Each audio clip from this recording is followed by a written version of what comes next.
ആന്റണി രാജുവിന്റെ മത്സരമോഹം പൊലിഞ്ഞു. തൊണ്ടി മുതൽ തിരിമറി കേസിൽ ശിക്ഷ മരവിപ്പിക്കണമെന്ന ആവശ്യം ഹൈക്കോടതി തള്ളി.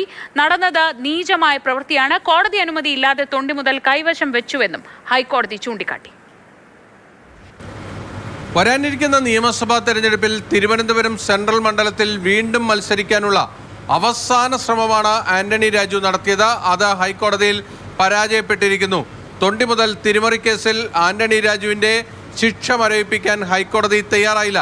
അതിന് പ്രധാനപ്പെട്ട കാരണങ്ങളായി കോടതി ചൂണ്ടിക്കാണിച്ചിരിക്കുന്നത് ഇത്തരത്തിലുള്ള അധികാരം ഉപയോഗിക്കുന്നത് അപൂർവങ്ങളിൽ അപൂർവമായി മാത്രമേ ഉള്ളൂ.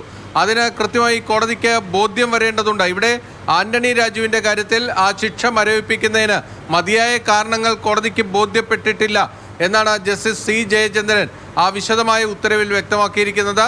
ഇന്നുച്ചയ്ക്ക് 2 മണിവരെ ആന്റണി രാജുവിന് ആ തെരഞ്ഞെടുപ്പിൽ മത്സരിക്കാൻ കഴിയും. ഹൈക്കോടതിയിൽ നിന്ന് അനുകൂല ഉത്തരവ് കിട്ടാനുള്ള സാധ്യതയുണ്ട്. ആ ഒരു പ്രതീക്ഷയിലായിരുന്നു അദ്ദേഹവും മുന്നണിയുമെല്ലാം മുന്നോട്ട് പോയിരുന്നത്. പക്ഷേ ഹൈക്കോടതി കനിഞ്ഞില്ല. ഹൈക്കോടതി ഇതിൽ പരിഗണിച്ചിരിക്കുന്നത് ഈ കീഴ്ക്കോടതി ഉത്തരവ് ഇപ്പോൾ റദ്ദ് ചെയ്ത് കൊടുക്കേണ്ട അല്ലെങ്കിൽ മരവിപ്പിച്ച് നൽകേണ്ട യാതൊരു സാഹചര്യവും ഇല്ല എന്നതാണ്.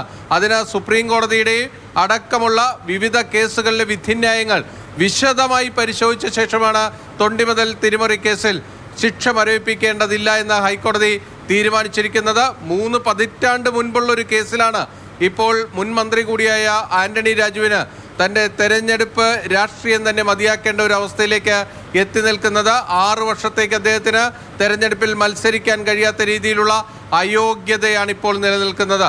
എന്തായാലും ഇനി മേൽക്കോടതിയിലേക്ക് പോയി ശിക്ഷ മരവിപ്പിച്ച് കിട്ടുക എന്നൊരു നിയമപരമായ ഒരു സാധ്യത ഇപ്പോൾ അദ്ദേഹത്തിന് മുന്നിലില്ല. കാരണം 23-ന് നാമനിർദ്ദേശ പത്രിക സമർപ്പിക്കാനുള്ള അവസാന ദിവസമാണ്.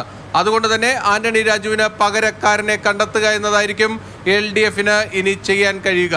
കൊച്ചിയിൽ നിന്ന് ബിനിൽ, മാതൃഭൂമി ന്യൂസ്.